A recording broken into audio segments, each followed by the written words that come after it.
স্বামী স্ত্রী হিসেবে দাম্পত্য জীবনে সুখী হতে চাইলে ভালোবাসার থেকে গুরুত্বপূর্ণ হচ্ছে মায়া। অনেক সময় দেখা যায় ভালোবাসা আছে, কিন্তু ভালোবাসা থাকার পরও যদি মায়া না থাকে, এই মায়া না থাকার কারণে 30 বছরে একটা সংসার, 30 বছর পেরিয়ে যাওয়া একটা সংসারে ফাটল ধরে।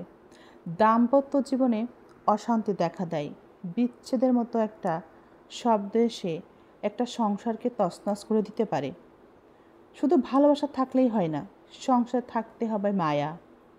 কিন্তু যদি মানুষের মধ্যে মায়া কাজ করে, তাহলে 30 দিনের একটা সংসারও খুব সহজে মানুষ আঁকড়ে ধরে রাখতে পারে। স্বামী স্ত্রীর সম্পর্কের মধ্যে ভালোবাসা কখনো নাও থাকতে পারে, ভালোবাসা হারিয়ে যেতে পারে, ফুরিয়ে যেতে পারে। কিন্তু স্বামী স্ত্রীর সম্পর্কের মধ্যে যদি মায়া থাকে, কখনোই মরে না সেই মায়া মনের গভীরেই গেঁথে থাকে। তৃতীয় কোনো ব্যক্তি যদি সংসার নামক ঘরের খুঁটি ধরে নাড়াচাড়া করতেও থাকে, তবু সেই মায়া, স্বামী স্ত্রীর মধ্যে যে মায়া শব্দটি আছে, সেই মায়া সংসারকে আঁকড়ে ধরে রাখে।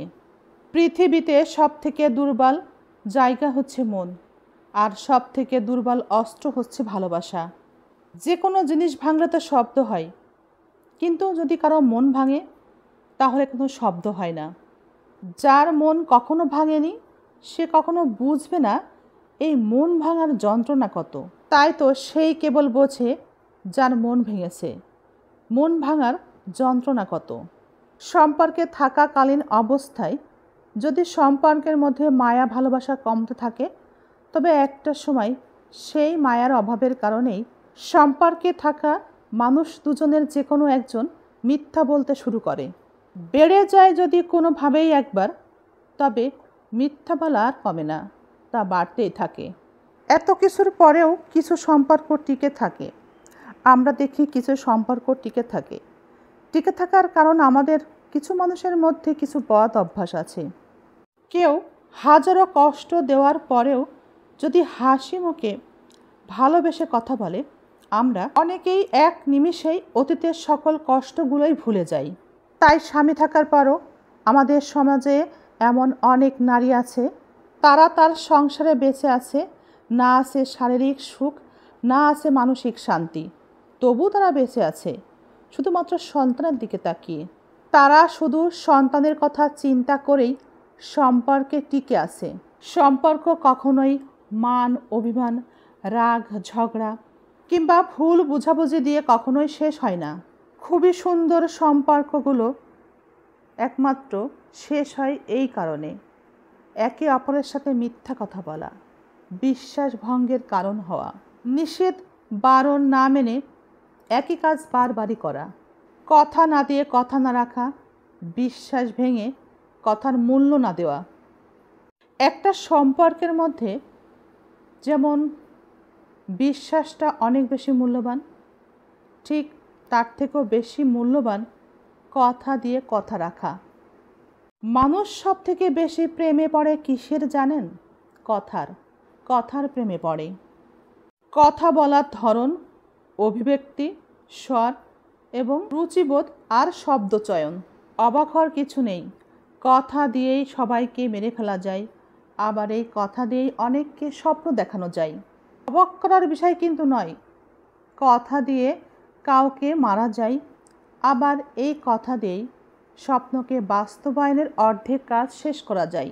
আবার দুঃখের বিষয়, এই কথা দিয়েই ঝগড়া লাগিয়ে দেওয়া যায়, যুদ্ধ বাঁধিয়ে দেওয়া যায়। আচ্ছা বলুন তো, স্বামী স্ত্রী যারা আছেন, তারা একে অপরের কষ্টের কারণ হচ্ছেন না তো? বর্তমান সময়ে অনেক শিক্ষিত নারী পুরুষ, অনেক শিক্ষিত স্বামী স্ত্রী একে অপরের মানসিক অশান্তির কারণ হচ্ছে।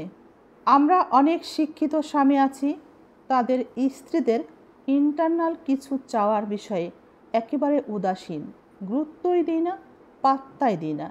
যদি স্বামীকে জানানো হয়, তবে স্বামী মুখের দিকে তাকিয়ে থাকে ফ্যাল ফ্যাল করে, অবাক দৃষ্টিতেও তাকিয়ে থাকে। তারা বুঝতেই চেষ্টা করে না যে সংসারের সকল কাজের পাশাপাশি স্ত্রীর আরও কিছু চাওয়া থাকতে পারে স্বামীর কাছে। স্ত্রী যখন নিজের মনের কথাগুলো স্বামীর কাছে প্রকাশ করে, তখন স্বামী অবাক হয়ে যায়। ভাত দিচ্ছি, কাপড় দিচ্ছি, থাকতে জায়গা দিয়েছি, এত সুন্দর একটা বাসা নিয়েছি, আবার কি লাগবে, আবার কিসের এত চাওয়া। এই সব স্বামীরা বোঝে না একটা মেয়ে স্বামীর সংসারে শুধু সন্তান লালন পালন করা আর পোশাক খাওয়া দাওয়ার জন্যই কিন্তু আসে না। বাবার বাড়িতে একটা মেয়ে থাকে রাজকন্যার মতো, বাবার যাই থাক, বাবা মেয়েকে ভালোবাসে একেবারে রাজকন্যার মতো। কিন্তু যখন স্বামীর ঘরে আসে, স্বামী সেটা বুঝতেই চায় না। কোনো পিতা যদি কন্যা সন্তানের পিতা হয়, তবে সেই পিতা ভাগ্যবান।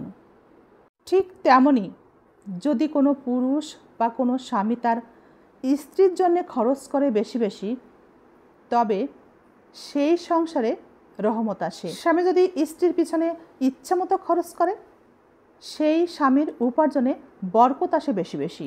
স্ত্রীর জন্য খরচ করবেন, আপনার রিজিকের ব্যবস্থা করবে স্বয়ং আল্লাহ। তাই আজই স্ত্রীর খবর নেবেন, স্ত্রী কি ভালোবাসে, কি পছন্দ করে, স্ত্রী কিসেই বা খুশি হয়, সে বিষয়গুলো জানতে চেষ্টা করুন। স্ত্রীকে মায়া করুন।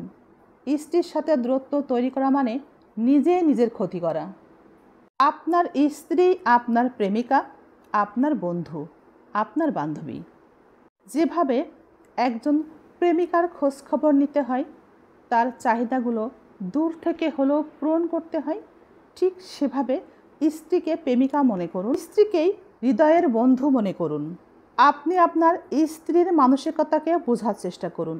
প্রতিবাদ ছেড়ে দিয়ে যদি কখনো কেউ নীরবতা পালন করে, তবে বুঝে নেবেন সে প্রতিবাদের ভাষা হারিয়ে ফেলেছে, আর আপনি বিশ্বাস ভেঙে অপরাধের সীমা লঙ্ঘন করেছেন।